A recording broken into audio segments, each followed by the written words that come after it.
In this guide, I will show you how to add a debit card to Venmo. If you're worried about your tedious process to add your debit card to Venmo, fear not. Venmo's user-friendly interface makes it incredibly simple to link your debit card.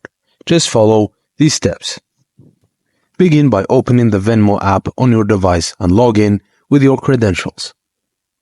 Tap on the hamburger icon located in the top left corner of the screen to open menu. From the menu, select Settings. Then scroll down until you find the Payment Methods option. Tap on it. Under the Payment Methods section, tap on Add a Bank or Card from the options provided and then select Card. Enter your debit card number, expiration date security code, and your name as it appears on the card. To ensure security, Venmo requires you to verify your card.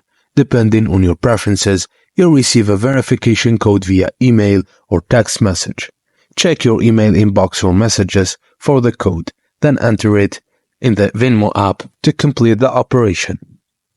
And that's it, guys. Thank you for watching, and please don't forget to like and subscribe for more.